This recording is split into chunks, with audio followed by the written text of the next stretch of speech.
Binansagang super team ng mga fans sa PBA ngayon na team ng Converge na palaban sa tune-up game kontra dito sa Blackwater Bossing. Labanan nga rin ito ng dalawang former NBA player.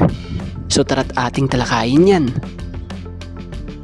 So kamakailan lamang nga lang nasubukan ang mas pinalakas na team ngayon ng Converge Fiber Xers kontra dito sa Blackwater Bossing sa isang tune-up game na naganap.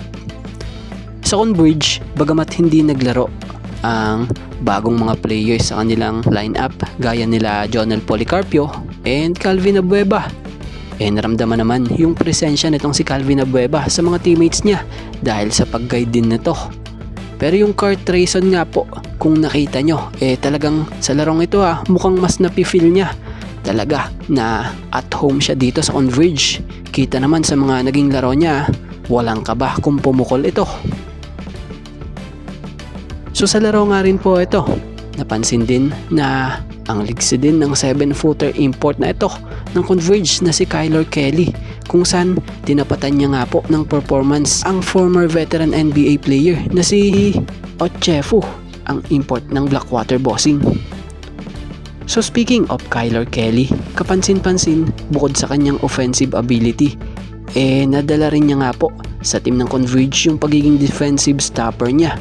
So kung san-san na nga lang din tumatapo ng bola kapag nambablock nga siya. So sa laro nga ito kulang pa nga po ang Converge dyan. Wala pa dyan yung Mikey at yung Juan Gomez Del Llano and Justin Baltazar nung panahong to nasa commitments na sila sa Gilas nun. So in fairness pa rin naman sa team ng Converge, paano pa kaya kung buo na sila Yung Kyler Kelly, goods na goods ito para sa Converge dahil nakuha nila ito na saktong nasa prime niya pa. 28-year-old at former NBA player. Sa totoo lamang naging NBA G League All Defensive Team ito taong 2024. Kaya naman di na tayo magtataka na dito sa PBA madala niya yung pagiging mahusay niyang rim protector. So about naman sa naging laro nga po ng Converge Fiber Xers laban nga dito sa team ng Blackwater Bossing, nakuha nga po ng Converge Fiber Xers ang panalo dito sa final score na 92-87. Kung saan nga po no problem sa Converge ang larong ito kahit pa wala ang ilang key players nila.